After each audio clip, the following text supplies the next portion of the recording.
Wow. Wow. I Now I need to just get my presentation up.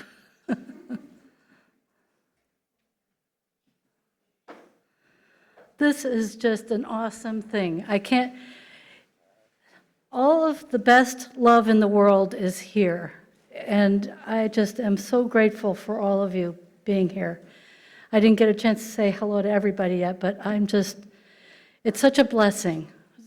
Most of you have seen me in the worst of times and seen me in the best of times. This is truly the best thing that ever happened. And I don't know is Corey here yet? No, okay, she might be coming a little later. I wanted to give a shout out to a couple of very special people. Corey is one of them, but a little later, I'll see her. And Dr. Nikki Conti over here. She renewed my purpose in life and encouraged me to be an herbalist and nutrition consultant. And she is listed in my book in chapter 39, just in case. Shout out to my dear husband, Joe, who's somewhere. For almost 40 years, Joe has been my infrastructure guy. All along now he's my webmaster and the calming person in my heart.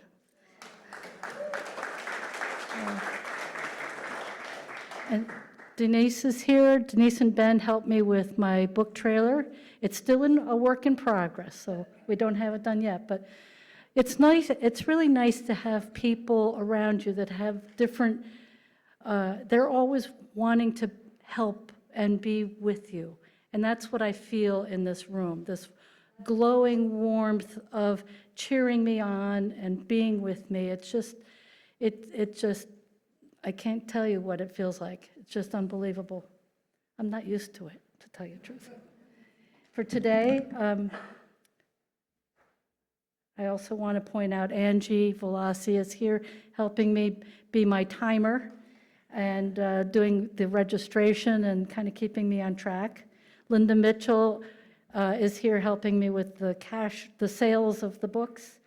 Kathy Isvinskas, I didn't see her here yet, but she's going to be taking pictures if she does come. She's a fellow herbalist and artist. And Lisa Korzanowski is here, who is the person from the CCM side of things helping coordinate all this. There you are. Thank you, Lisa. Thank you. And Tom is on staff here doing the audio visuals and production and the music. And Dave also helped me with the music list, musician and Angie's husband.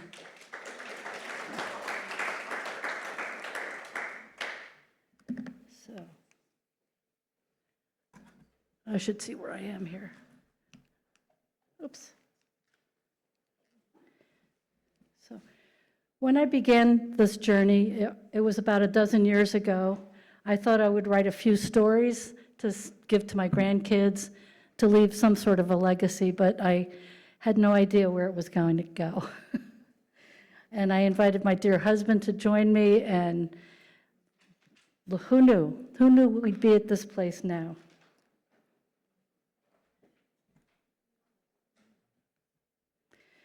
We got together once a month and read our stories. We offered critiques and suggestions, and I would always say, I'm sure Barbara would attest to this, more dialogue, more dialogue. During that time, I enjoyed learning more about Joe and his story, and he learned more about me also during this writing experience.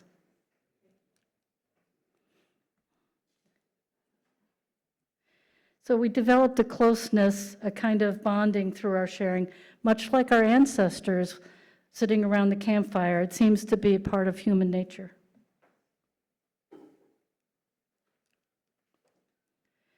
Talking with one another, sharing our feelings develops greater understanding and empathy.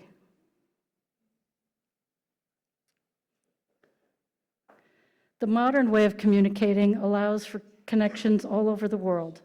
But we've replaced our eye-to-eye contact, our sharing with emojis and avatars, but it's not the same, is it? In fact, it seems like it's almost a kind of neglect, modern-day neglect. Social media may be actually stunting our emotional growth. So this is our modern version of sitting around the campfire. We appreciated each other's feedback and continued writing and improving our stories. We also got to know one another.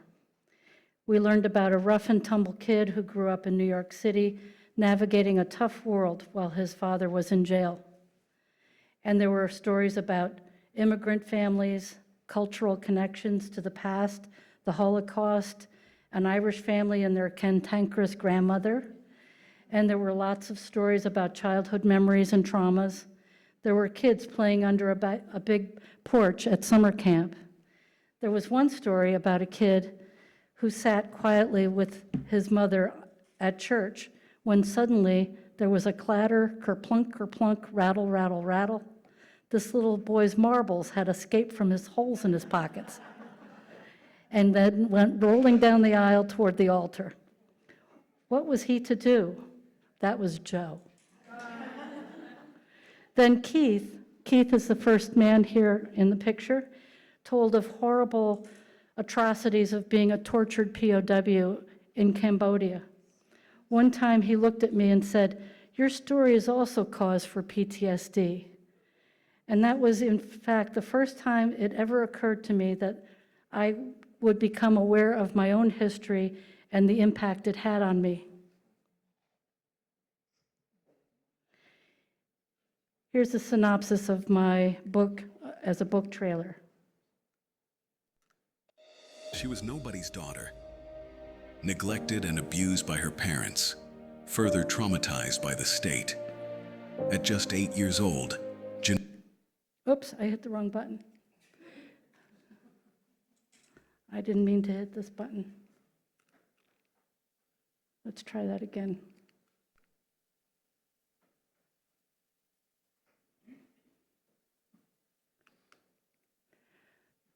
Tom, what did I do wrong?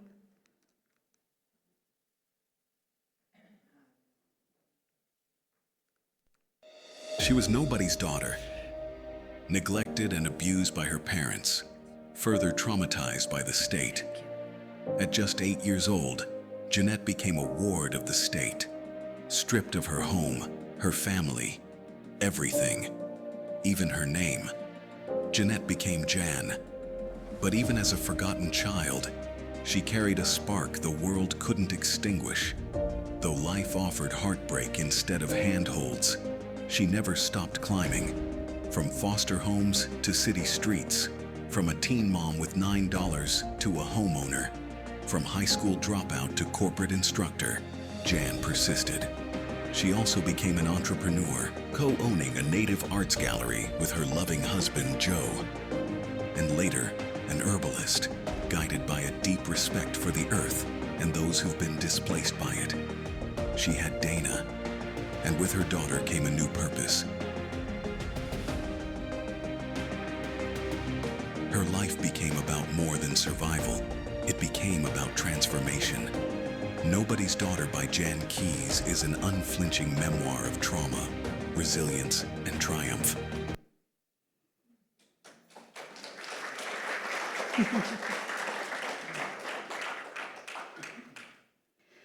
So this was my first home. Me and my brothers, my grandma, my mother and father lived at the top floor of this 2-bedroom apartment. It was called a cold water flat. It was, that meant there was no running water, of course, but that didn't matter to me. I was a little kid.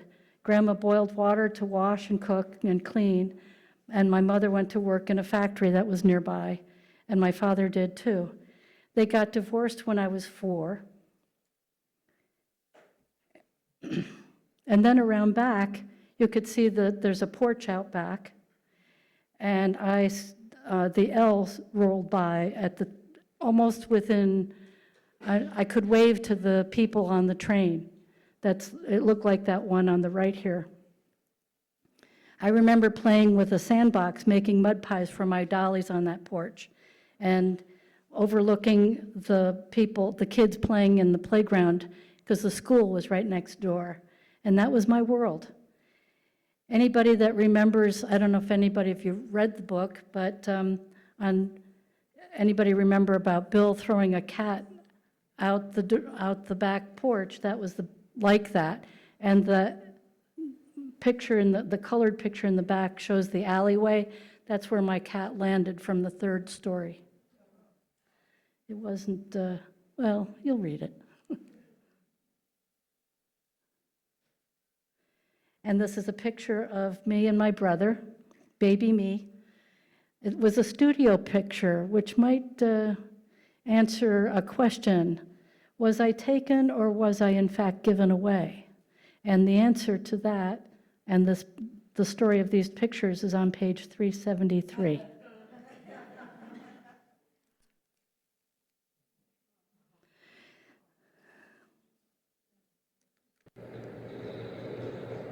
Thank you to Ben for making this automated.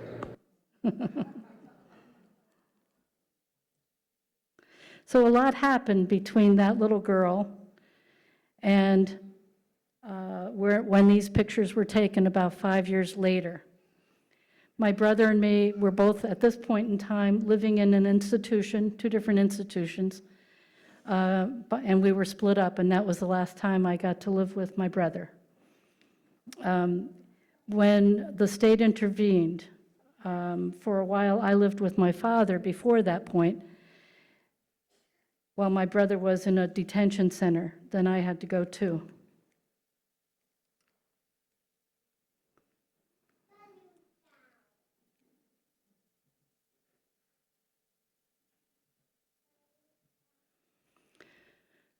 So everything changed. That's when I was 8 years old.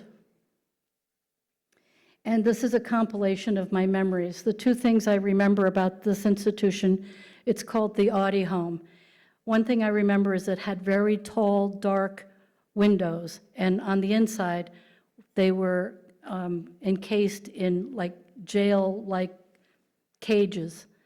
And the other thing in the front of the building were these columns. And you'll read that in the story. My brother at this point had already been taken away. And then the question comes to mind, why? Well, my case notes that I just found a few years ago said that my parents were deemed incapable of taking care of me. My brother had gotten in trouble with the law, so he had just been taken away anyway, because he had to be punished. So in here, in this institution, my parents were replaced by the state. And what is that like? Employees are then charged with taking care of me. There are no parents. There's no eye-to-eye contact. There's no conversations. They were like guards, if you can imagine that. You don't have a person to hug or to talk to. They were just there to tell you what you were supposed to do. The kitchen table was replaced by tray tables. My clothes were replaced with a uniform. We were thrown together with strangers who didn't care about you either. It's hard to explain, but that's when my life force drained from me. My desire for myself ended. I lost interest in everything. Nothing was fun or funny. I wasn't allowed outside. There was no playtime. We had to watch out for being punished. And that's all starts in chapter 3. This is the modern day Audi home. Over 500 kids currently live there, but actually it's probably over 700 now. There's supposed to be just 500, but it's overcrowded. They committed crimes. Some were in gangs, some not necessarily from nice families. They were probably neglected or abused in their home and how they ended up in the situation they are in. But this is the state's way of keeping them away from society. Inside are cells instead of rooms, like locked cages, and each cage has a number on it. And the person that lives there, that little child, up till they're not even 18, okay, all the kids there are called by the name, by the number of their cell. They've lost their name. So if you ever want to get an idea of what that's like in depth, a book called Up in Here, Jailing Kids from Chicago's Other Side by Mark Dostert. He did a review for me also. He worked there. There's no vocational training, not much of an education. Many go from here directly to jail when they turn 18.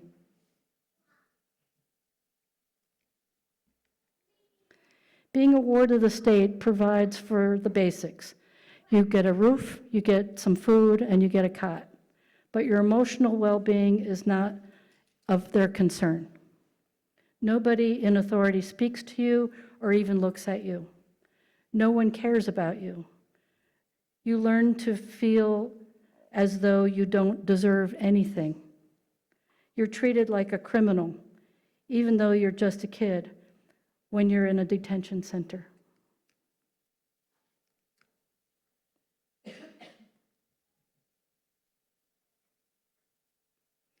Kids that live in institutions are not in charge of their own lives. They've lost hope. They start out being born into dysfunctional families, sometimes into drugs or alcohol abuse, or they might be born to neglect or abuse, or both. And one thing in common is they were born poor. Many have no way out. Our families are suffering. One thing for certain is that when government jails kids, it causes further harm. The state is the abuser.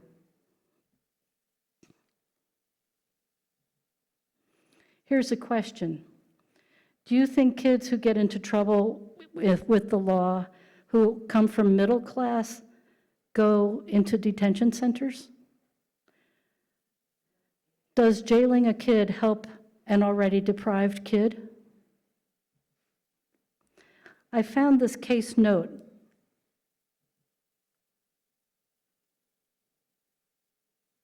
I'm sorry. Technology.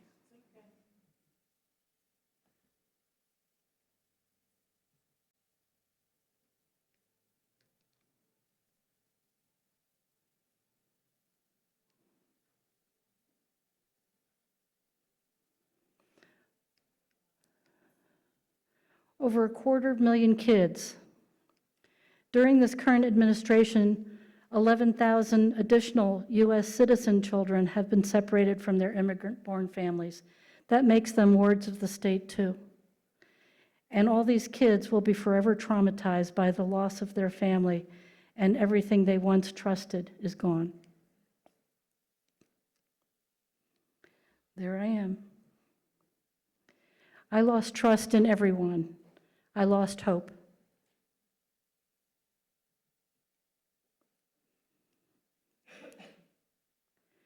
I want to point out some kids have to be removed to keep them safe. Thousands of calls come into DIFAS from concerned neighbors, teachers, doctors, and others reporting abuse or neglect. Every day, children die. Children are maimed, assaulted, abused.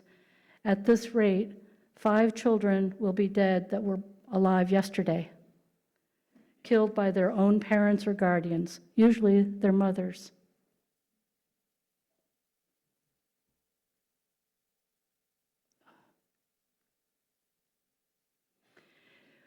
So when I moved to this orphanage, it was 1960. The Chapin Hall was called the Chicago Nursery and Half Orphan Asylum. What a name, right? That was put together in 1860. The buildings themselves were from the 1940s. and it was a 10-acre property with a cluster of buildings in like a U shape with a chain link fence around the whole property. And when I lived there, it was, I was able to go to public schools, but it was still institutional living. I lived in a building with a group of other girls my age. It wasn't like living in a family. We all wanted to live in a family. That was our goal.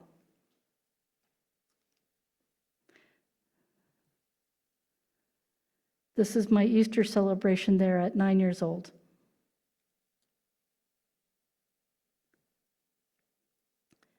So I was almost 10. I got to live in a real family. And this was my foster home. And this was the first time I got to actually live in a real house. And it felt to me like a mansion. It was a 2-bedroom raised ranch. And there were many firsts. For the first time, I left the city of Chicago and lived out here in the country in Naperville. It was unbelievable. There actually were pink trees. I couldn't believe it. And there was gardens and flowers and colored birds. I finally began to feel safe.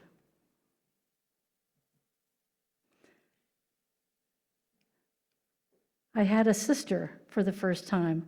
For 4 years, I finally was stable. I felt predictability, but that didn't last.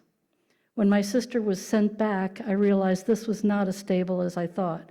I lived in fear. I too could be sent back.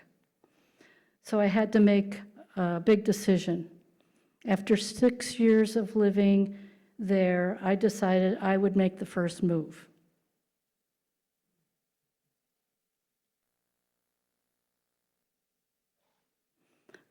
I realized this wasn't my home, it was just a home.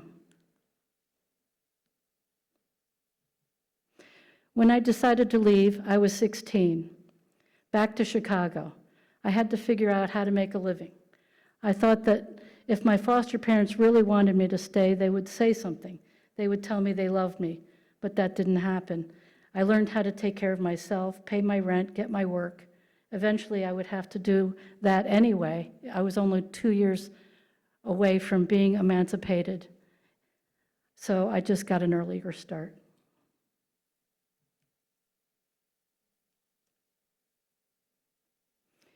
This is the situation.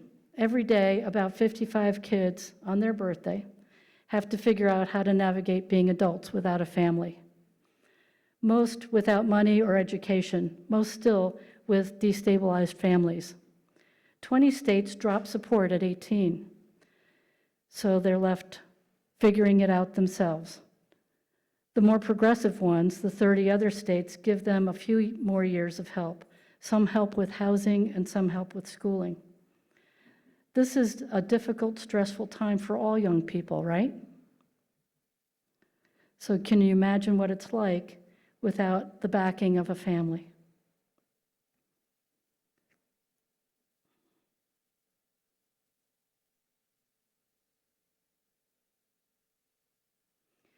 When I was 19, I married and had a baby. Before that, when I was 17, I left Chicago, went to New York with this guy, and then came back, and I hope I didn't ruin the story for anybody. So my daughter's father left when she was about 2 weeks old, and I never saw him again. And he took my savings, and that was that, no child support. So I went back to my foster home. I was very lucky. Fortunately, they allowed me back to stay with them until I could get back on my feet.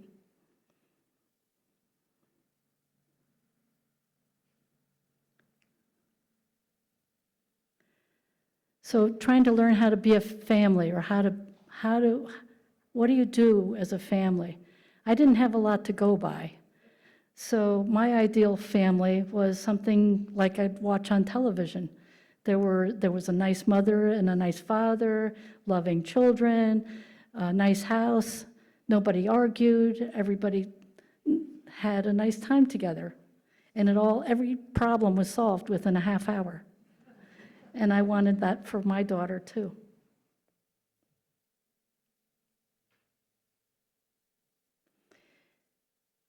My ideal family was from TV, for sure. And I worked hard to make what I perceived to be a normal family life. By the time my daughter was 15, I was able to buy a house. That was my most valuable goal. I thought that that would be the answer to family. And that was my first house. And now it's on sale again.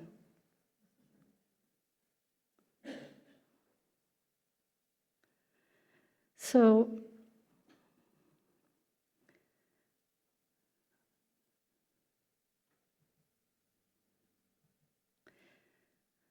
oh.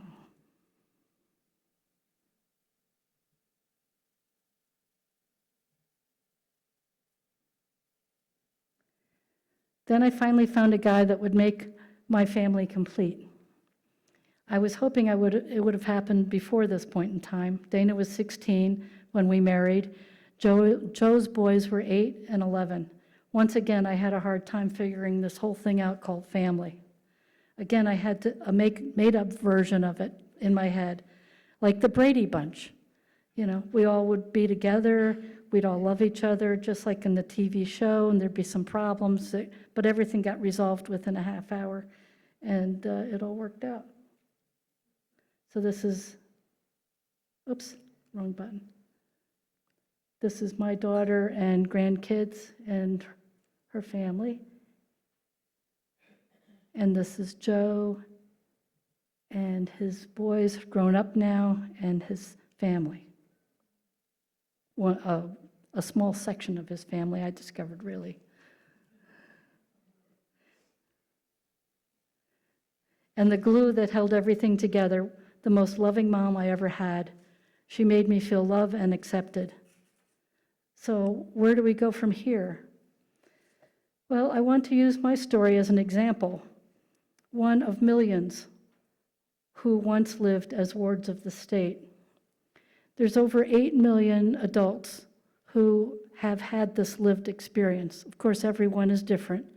Some are a lot worse than mine. Everyone is different. So I'd like to use my lived experience to make the situation better for those that have been traumatized, the kids that are living in these situations today. Many of these kids are like feral cats. They don't know how to live in a family. They emotionally like scratch at you, or they are angry at you. They don't know how to be accepting and loving, because it takes a lot of time and a lot of energy and it's a lifetime of being disoriented. The state doesn't make that a priority, unfortunately. They should. How can a state keep a kid safe and grow up emotionally whole? They can't, or they haven't figured out how to anyway.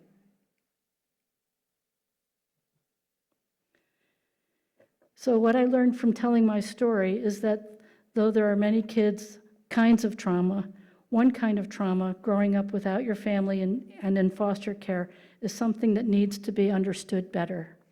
Estimates are that close to 8 million adults, as I said before, have had that lived experience.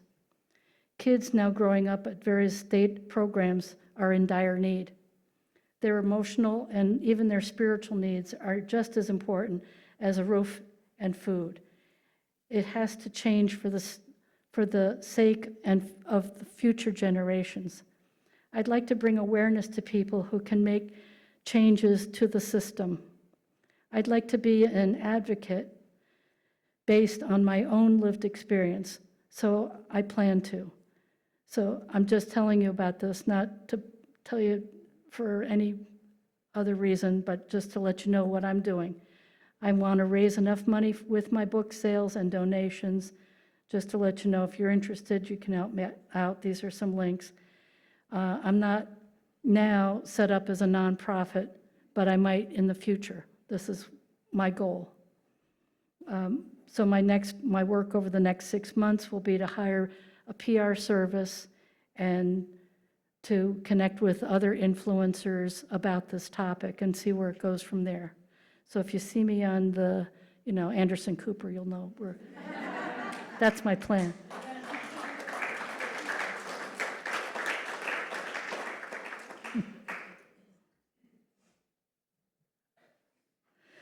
So this is about the campaign. Things that I want to teach about my campaign. There are close to 500,000 kids who are wards of the state who don't have a decent home. A recent article said some kids are actually living in the offices of caseworkers, and it just doesn't even make any sense. If these kids haven't been taken care of from their family, some kids' family life is anything but loving. Over half the child population live with extensive trauma and abuse, so parenting skills have to be taught. Maybe in high school or some outside support has to be given, like neighborhood networks. That Vinny, who had trouble in New York City, had a boys' club to go to. So that was a saving grace. There has to be more of that kind of a network. After-school programs for at-risk kids so children don't end up in jail. Somebody has to be watching over them. Because especially nowadays, Medicare is taken away when you're already poor. People are working 2 and 3 jobs just to make a living. Nobody's able to take care of the kids and work at their job at the same time. So wards are placed in homes, group homes, institutions. Some have to live in hospitals or psychiatric wards. Some are actually staying in their psychiatric hospitals for way too long because they don't have a place to put them. And the worst is in these detention centers, these jails for children.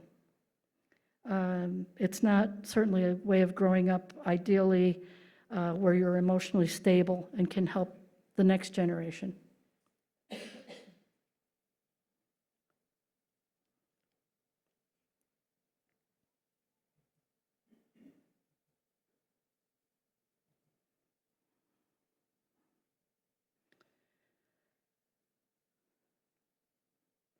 Without love, our whole society does not thrive emotionally. What we can do a lot. First and foremost, provide resources. Kids should not be treated like they are a line item on a budget, farmed out to the lowest bidder. Regular kids aren't treated this way, right? So it's time we give the resources to where they're needed. Second is that I believe all detention centers, like kids' jails, need to be banned for children. If they can, we have archaic ways. We got rid of orphanages. We got rid of reform schools, they used to call them. They got rid of those. Even an orphanage is better than a detention center. I know because I lived in one. Actually, I lived in a detention center too. I can tell you the orphanage was a lot better than the reform school or the detention center. If the state is now the guardian, it must take the responsibility of raising children into decent people. Here's some ideas. Vocational training and education has to be mandatory. Parents and guardians need support and training to keep the cycles from happening over and over again. That means minimum wage subsidies have to be taken care of, and housing has to be taken care of, and childcare has to be given. Demanding parents that work 2 and 3 jobs, as I said, you can't do both. And that's when you end up with a kid that's suffering from neglect. So kinship care is another innovative thing that's happening now that's also very positive, actually. They're providing some services and money to people in families to help support the kid that needs that support that's a relative. So at least there's some cultural things that are kept intact and their family is kept intact. And the more we also need more trained professionals, people that have an understanding of what it's really like to live as a poor person unfortunately, sometimes the decisions are made by very nice, well-intended, middle-class, educated people, but they have no clue as to what it's like to live poor. They have no idea I can't imagine what a caseworker would do if they ever saw a cockroach. I just have no idea. So if we can spend billions blowing up people in countries, other countries, if we can spend billions on these foreign ridiculous things that are happening, we certainly can take care of the next generation. Our kids are our future. Thank you.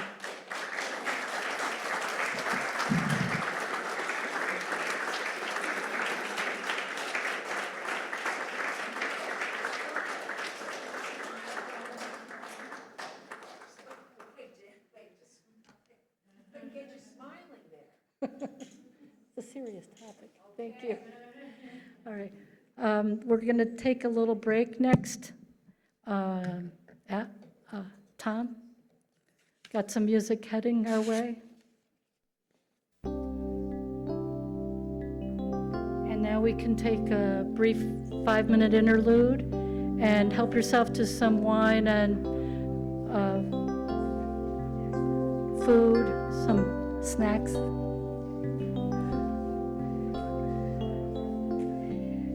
After this, our next presenter is Tracy Wilson Heisler, who will do a talk, but that's in another 5 minutes, so take your time.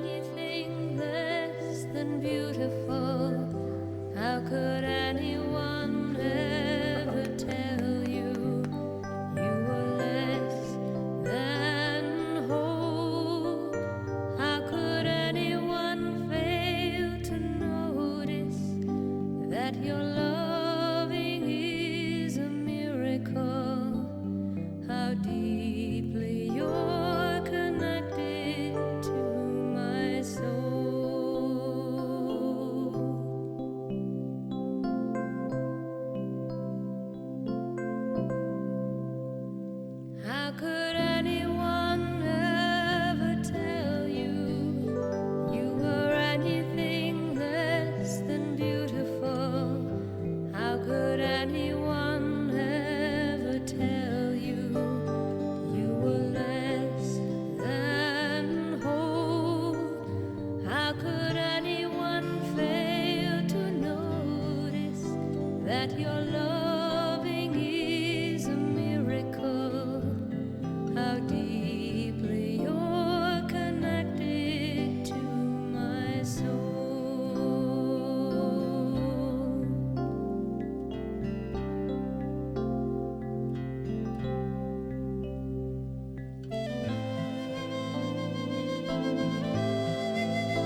could anyone ever tell you you were less than whole? How could anyone fail to notice that your loving is a miracle? How deeply you're connected to my soul.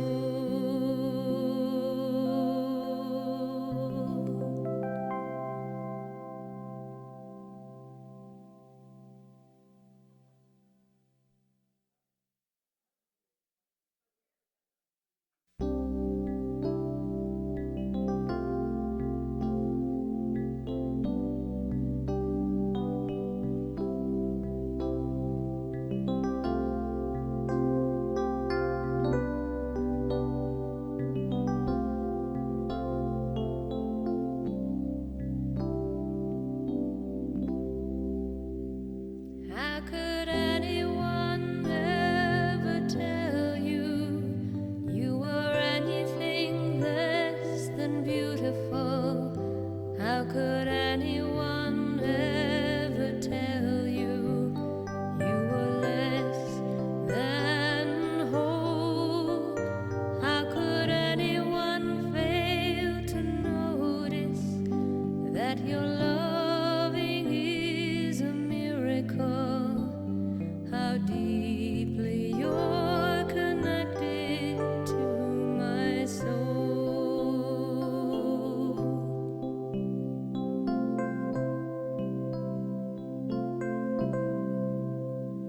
How could anyone ever tell you you were anything less than beautiful? How could anyone ever tell you you were less than whole? How could anyone fail to notice that your loving is a miracle? How deeply you're connected to my soul.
Folks, we're about to start once again. Please take your seats.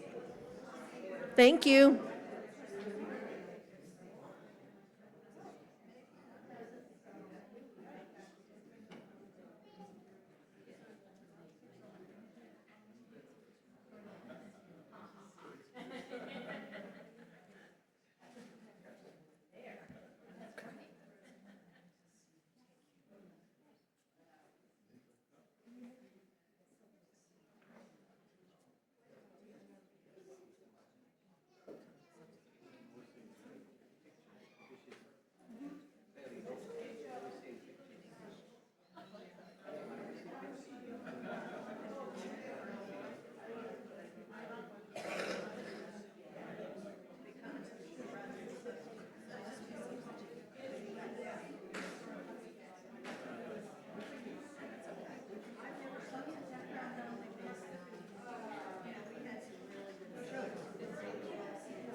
We're going to have our second presenter,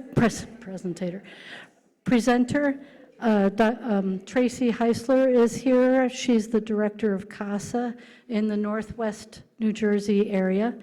CASA stands for Court Appointed Special Advocate, and she's also an author, and I was very proud to get an endorsement from her for my book as well. She wrote The Shadow in Our Lives. So anyway, here's Tracy.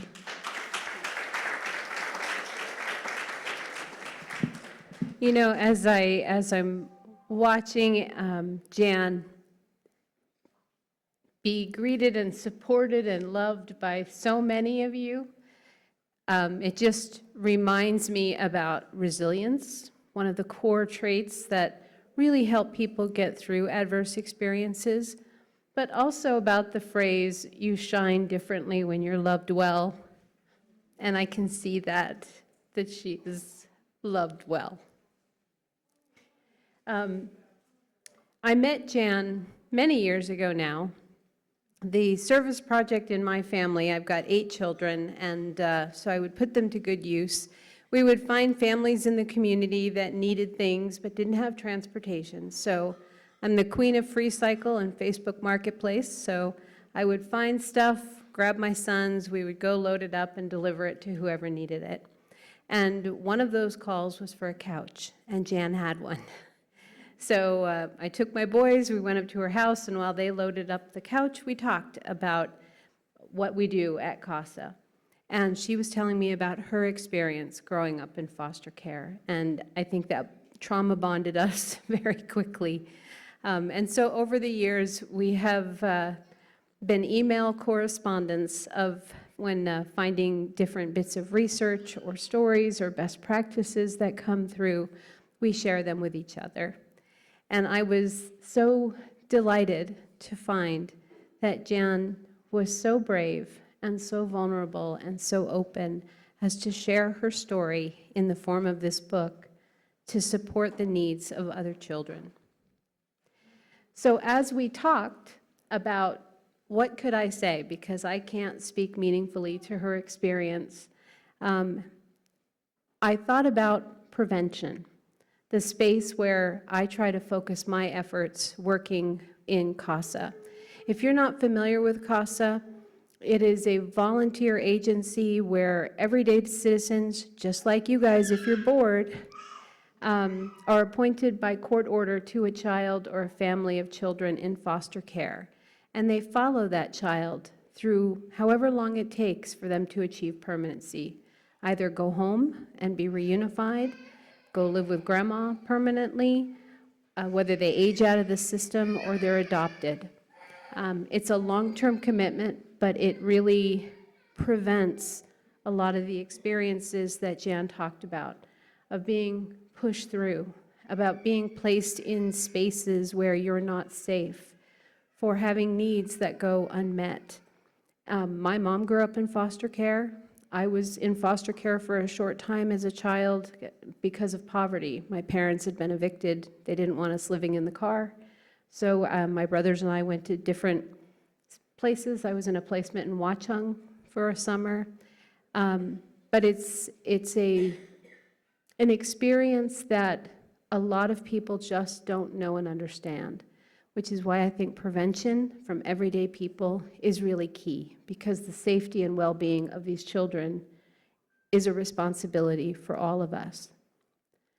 So I wanted to start with some statistics of, did you know? There are more than 500,000 kids nationally who are in foster care or that are abused annually, and at any given time there are close to 500,000 living in foster care at any given point. 1 in 7 American children by the CDC is reported to have experienced abuse or neglect. 1 in 4 girls, 1 in 13 boys will be sexually abused by the age of 18. My book, The Shadow in Our Lives, talks about my family's experience when my daughter was sexually abused by a relative and the things that we did as a family to help her overcome. And I will tell you today, she is an engineer with NASA who helped on the Artemis project. And I have a picture of her with the capsule to prove it, so. Parents are responsible for more than 3/4 of allegations of abuse or neglect. These are the people who are charged with keeping our kids safe. And when it's not safe to be there, what happens?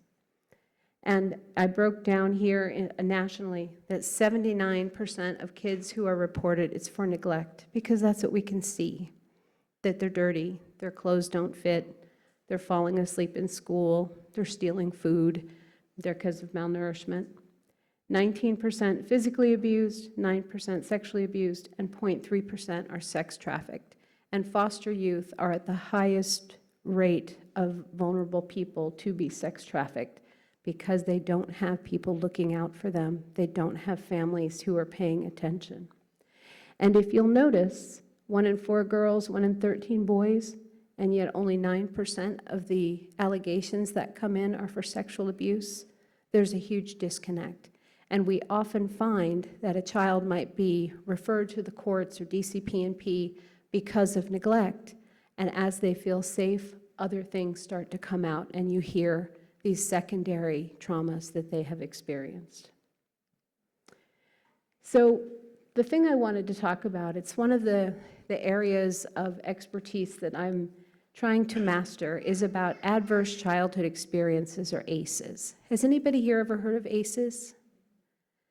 There's only one, and Janice too, because we've talked about it.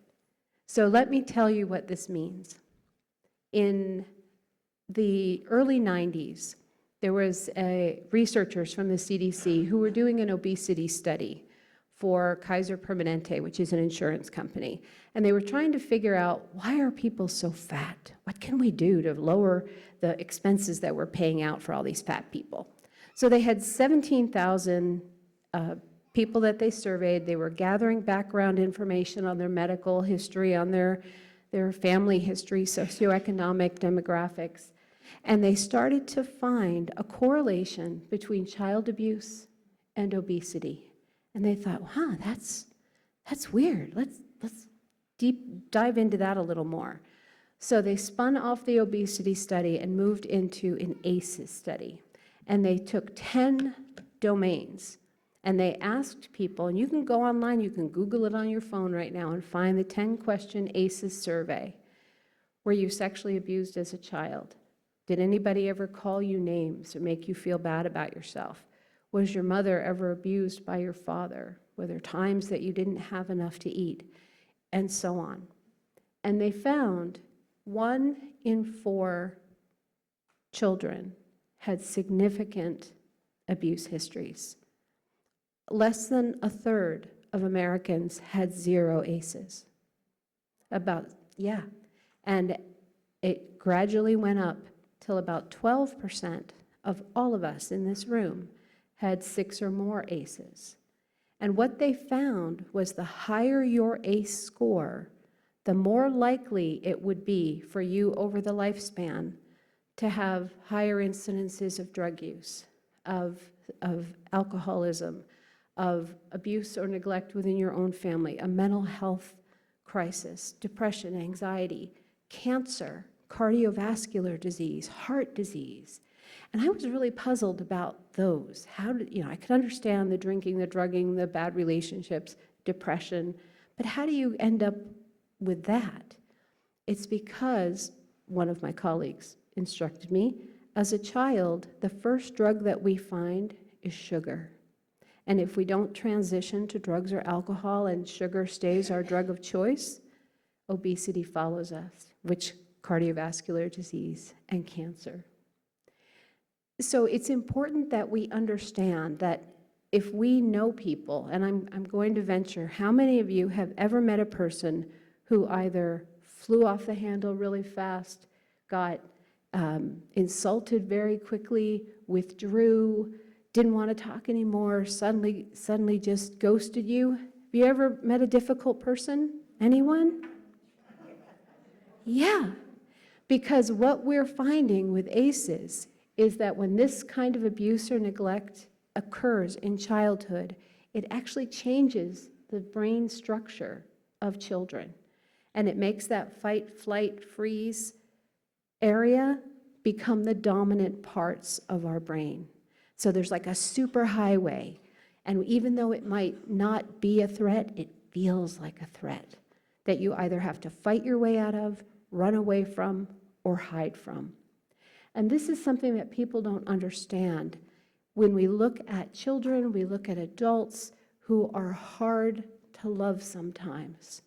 A lot of it is the result of this, of ACEs in childhood. So one of the other areas that's emerging is about what are the protected factors? What are the things that keep kids from having this superhighway to stress and overloaded systems? So here are some of the things. Having nurturing relationships between children and their caregivers. And caregivers can be extended to grandparents, aunts, uncles, people who spend time with these children and love and care for them. Effective, appropriate, and research-based child discipline. A lot of our parents, particularly parents who did not have good parenting, don't understand normal childhood development. They don't realize that it's inappropriate to expect a 2-year-old to set a table with a fork on the left, a knife, and a spoon on the right, and kids get beat for that. Or that 2-year-olds still have toileting accidents. That's normal, but that's actually the #1 precipitating factor in a child's death, if by another person, is toileting accidents. Another way to prevent abuse is to build parental resilience to stress. Looking at Jan and how beautifully she's turned out and how beautifully her daughters turned out and her family, she had resilience to stress and was able to keep that superhighway from overriding her maternal instincts. Building social and emotional skills with children, having connections with other people is a huge part of preventing maltreatment in children and having that maltreatment be brought into their hearts and in their minds if they feel loved and connected and safe. And connecting families to community resources. New Jersey is actually a really progressive state in terms of prevention. Every county here in the state has a family success center where people can go and get help with childcare, get help with food, get help with social connections and supports with others. So what can you do? Sitting here, you know and love Jan, you've heard her story, you're just hearing about ACEs. What are some of the ways that you can help other people? The foundational thing is to support struggling parents. They often feel alone and they need a lot of hand-holding. They may not know what to do. And it's really easy to be like, oh yeah, have you seen those people? Yeah, their kids are out late at night or their kids are running around, they're dirty. It's not going to hurt anything to offer some help and support for them.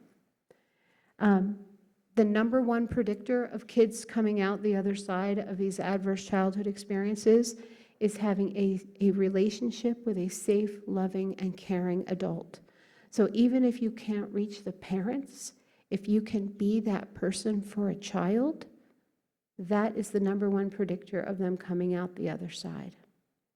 I bet that if I were to ask you, who is the person that was your person as a child?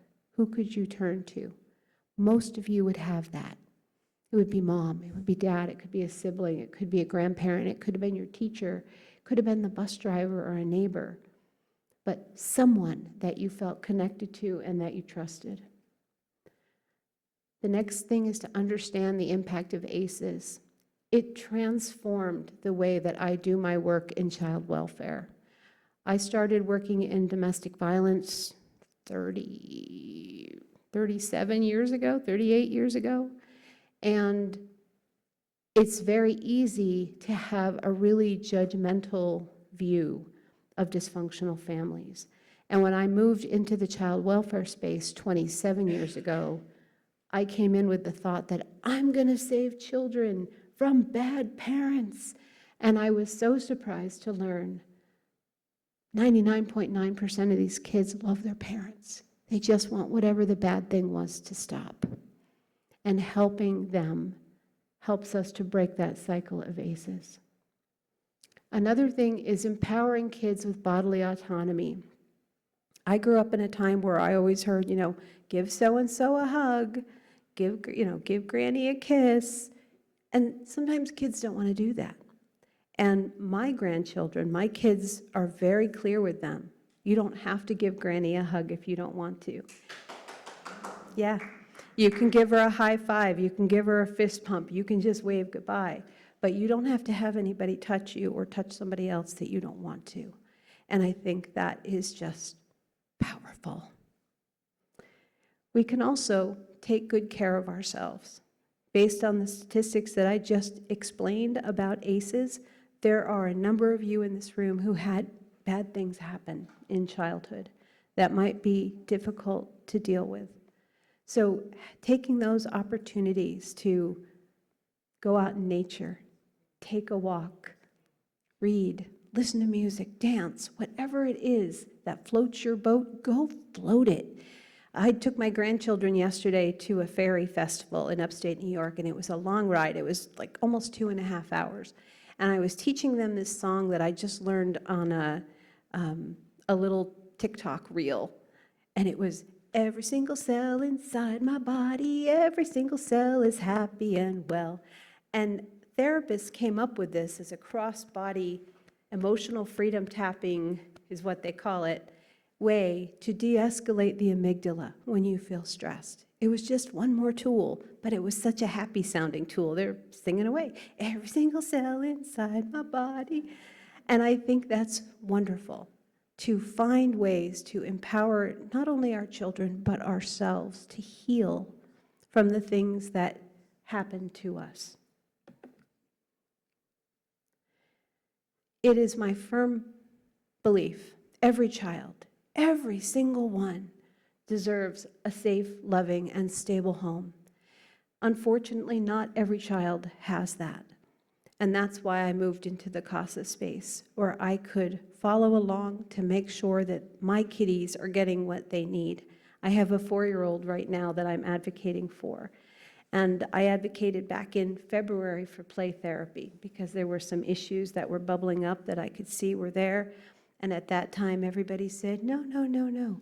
Well, now the issues have gotten worse. And we had a meeting on Wednesday, and what's on the agenda? Play therapy. But making sure that somebody is there to say it and move it along and help them get what they need, that's what's important. So let's prevent a nobody's daughter situation in our lives and in our families, and help where we can to make the world a safe, stable place for our kids. Thank you.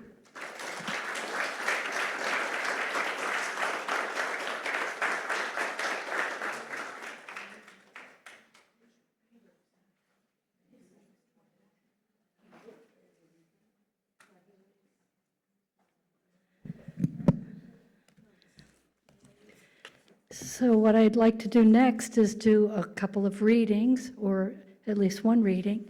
And because we were in a nice educational environment here, I thought I would read about my education.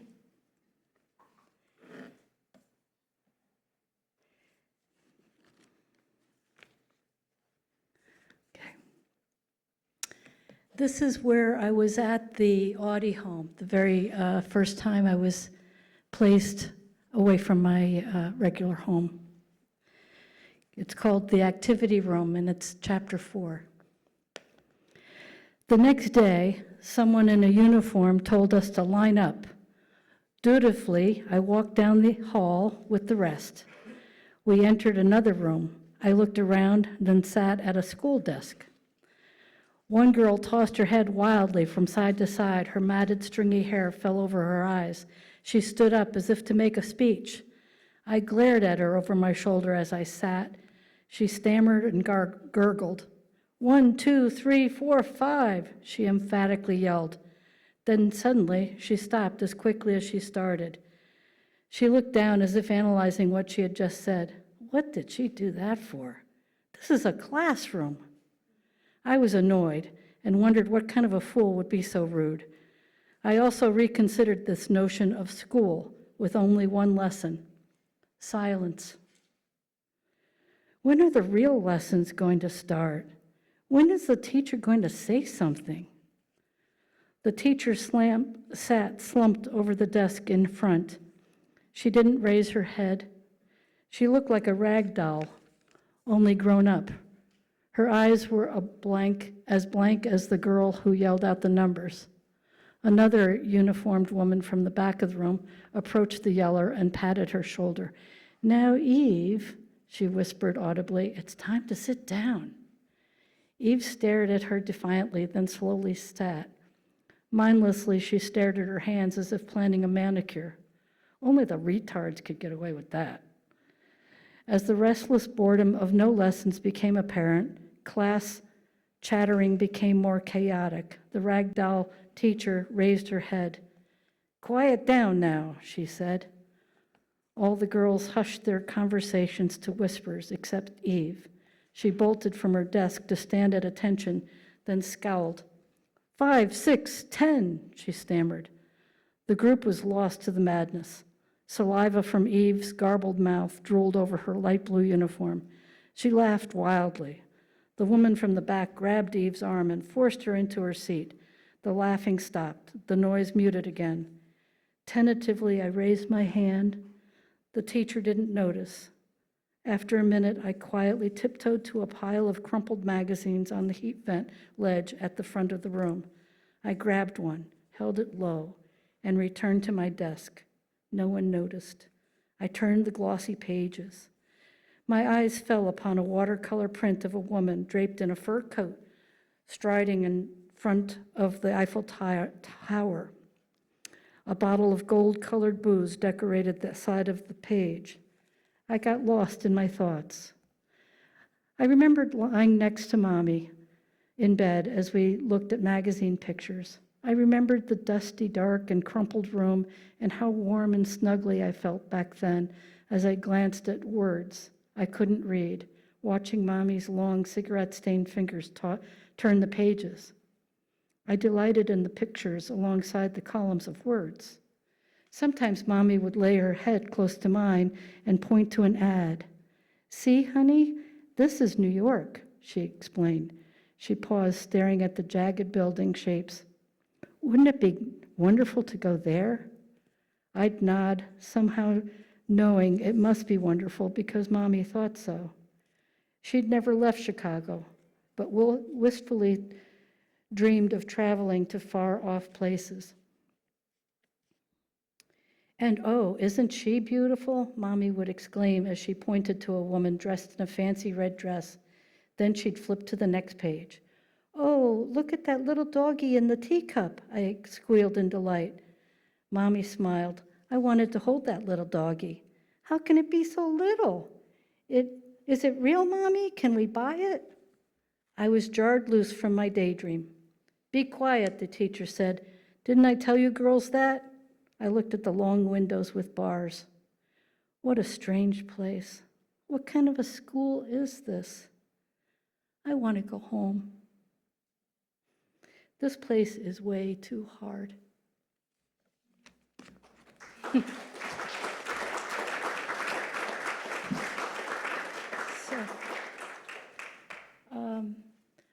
I think that we are now ready to do some Q&As about the book, if anybody has any questions, or I could do another reading, depending on what we have time for. Or do we want another break? I don't, what time? Q&A? Okay. Any questions?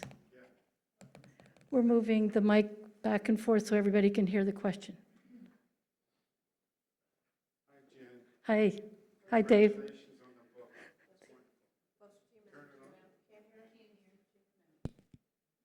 Yes, congratulations. That was a wonderful presentation.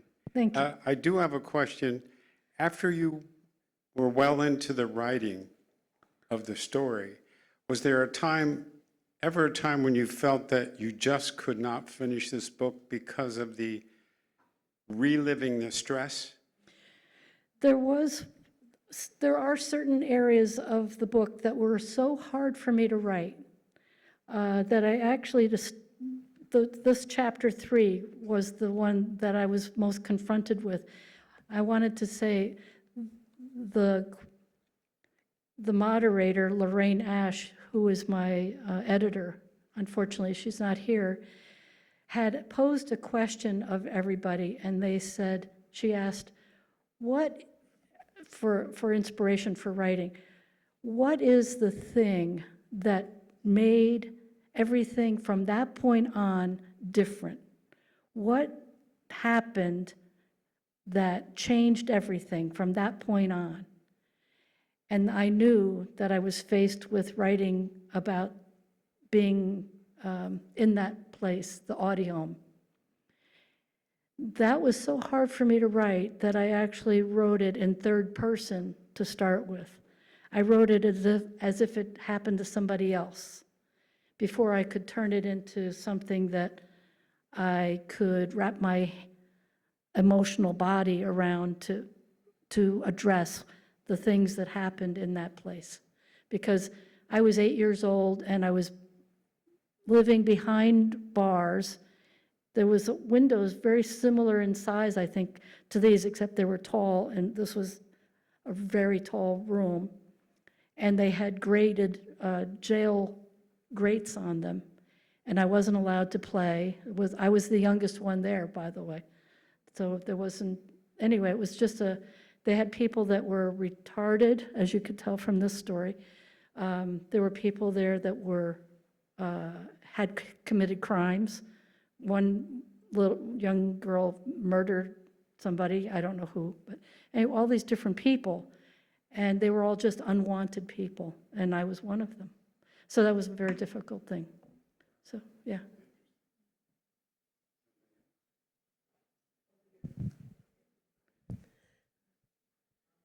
Hi, Rhonda. Thank you. I'm curious, oh, now I can hear myself. I'm curious, what was the story you went to first when you made the decision, I'm writing my memoir? Where did you begin? Oh, that's a long time ago, over 12 years ago.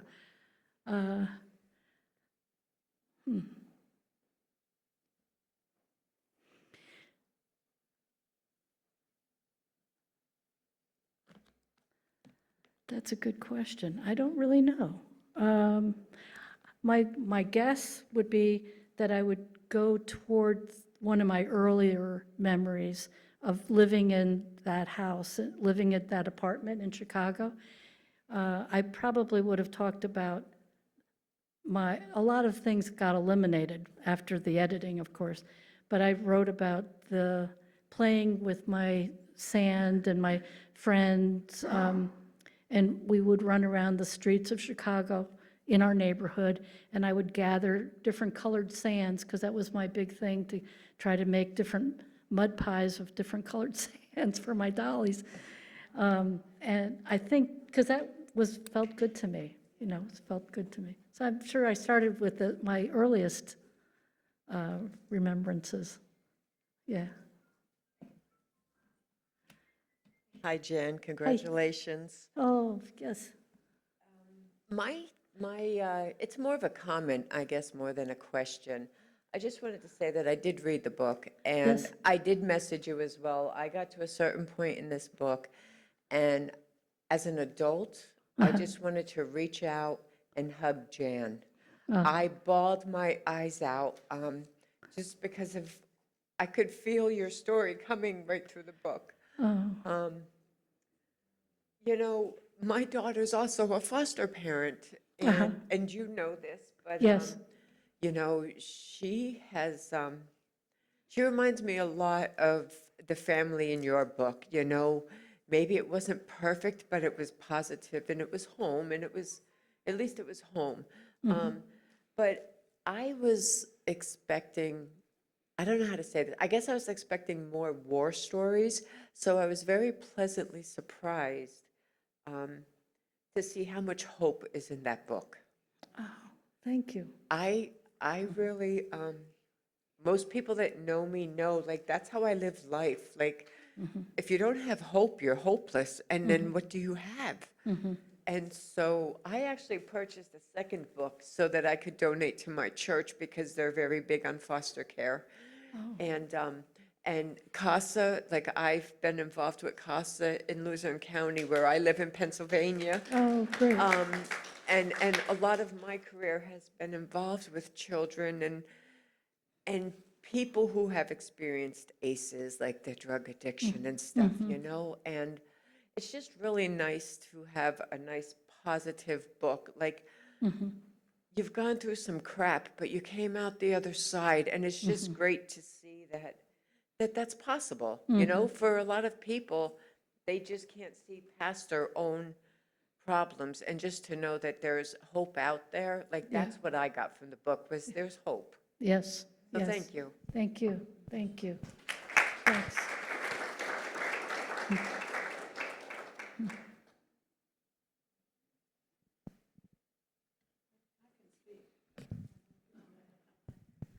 I'm just curious, did you ever reconnect with your brother? I'm still looking for him. I'm still looking for him. I really wish I could find him. He was born 5 years older than I, and his birthday is February 3rd, 1945. So he's 80 now, so I would love to be able to see him. I don't know what ever happened to him. I saw him when I was back in Chicago, living on my own at 16, 17, and that age. I got to see him, and then I took off, and I never saw him again. So he doesn't, I don't know. I wish I could. Yeah. It's an Oprah show. Wouldn't it be a great Oprah show? Yes. Jan, again, congratulations. It's a wonderful, you did a great job. I'm looking forward to reading the book. I haven't yet. But the woman that was the mother at the end, you said, was she your biological mother, or the one that you said held the pieces together? Oh, Joe's mom. Joe's That's right. mom. Okay, I didn't know. That's, Okay. yeah, I should I have. had a feeling. That's Joe's mom. She's the real mom that should be, everybody's mom should be Joe's mom. As Mary knows. And, you know, all the Keyes know Joe's mom.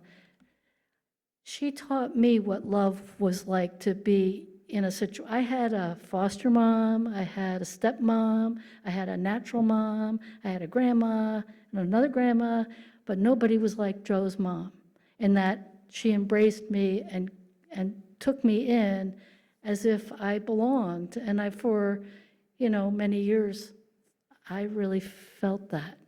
I felt that. Yeah. Thank you.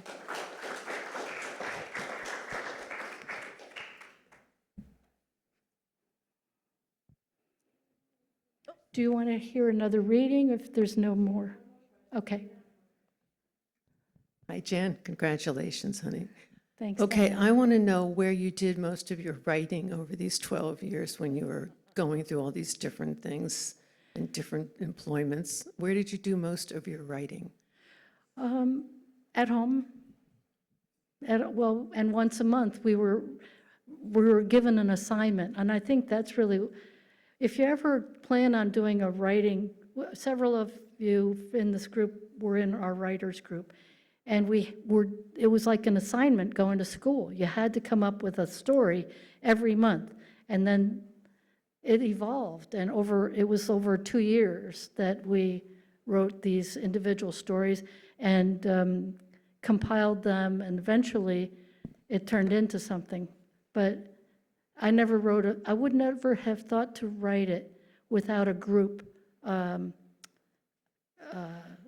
You need that energy, I think. I think it's, yeah. Well, some people probably could, but not me.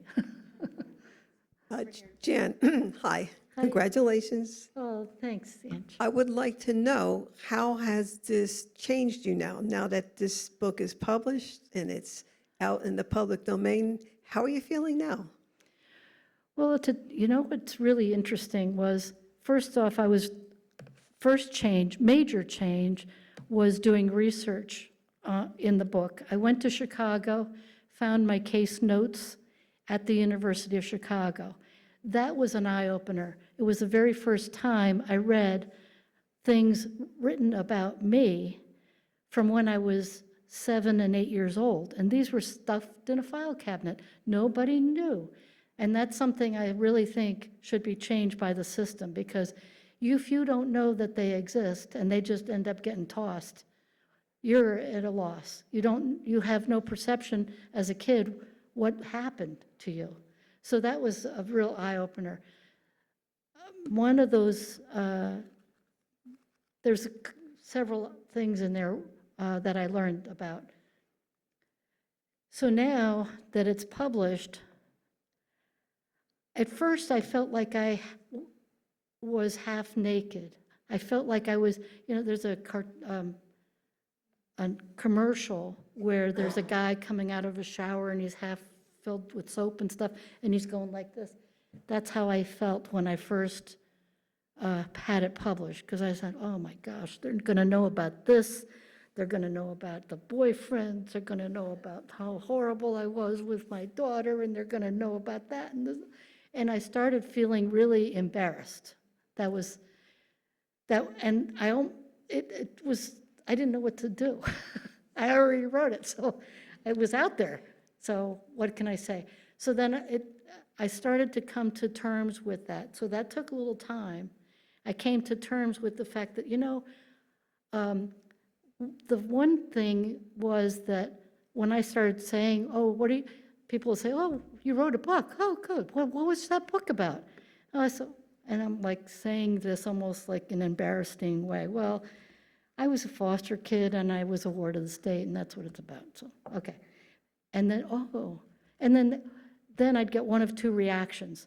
One reaction was, well, bad things happen bad to everybody in families.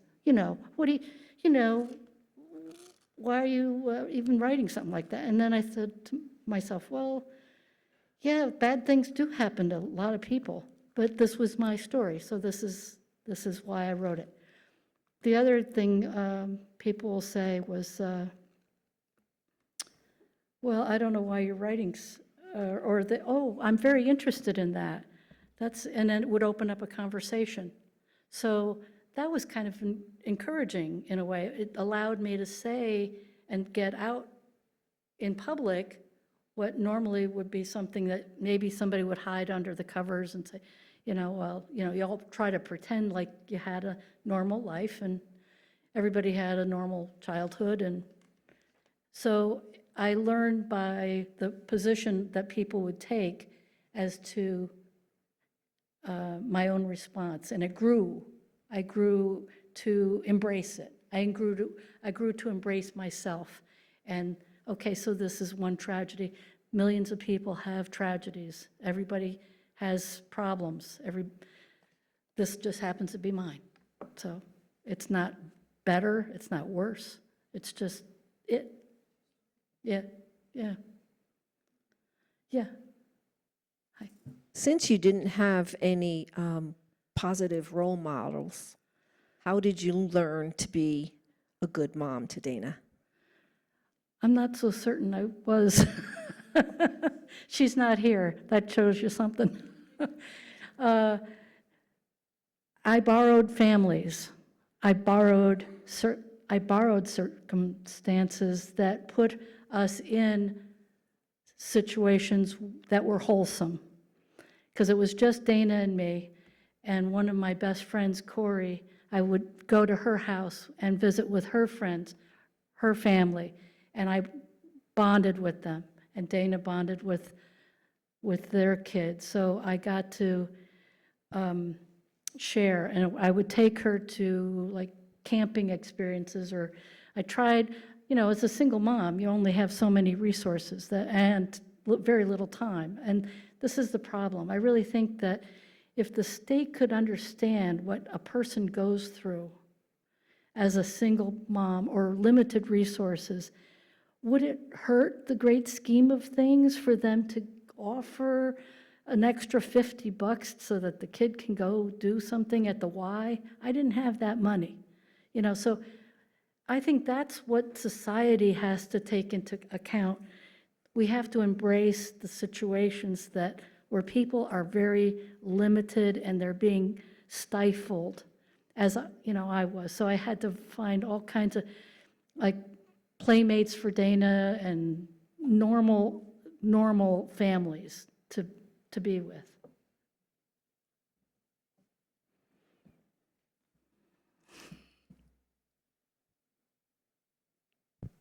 Hi, I actually I'm Corey's daughter, Mariska, and Dana was one of my best friends for many, I'd say probably 5 years or so.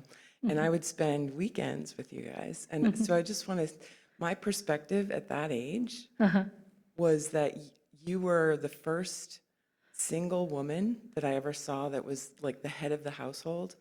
And it was really inspiring to me as a young woman to see you in that role.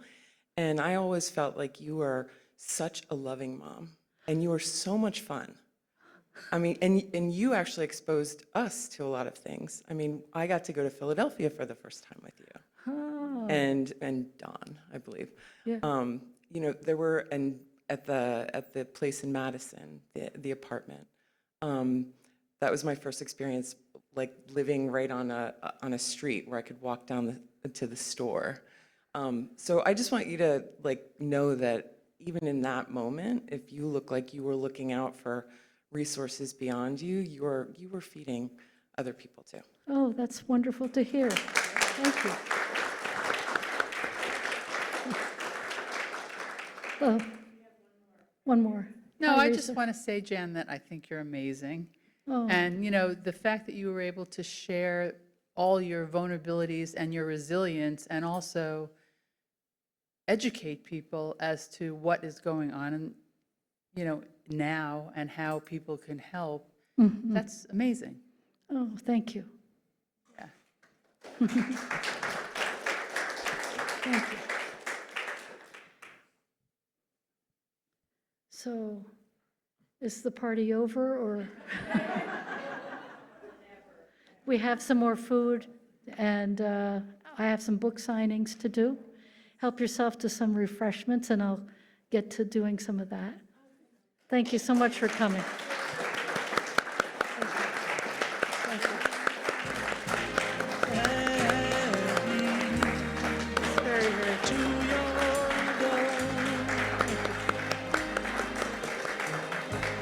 will never disappear. I've seen that road before.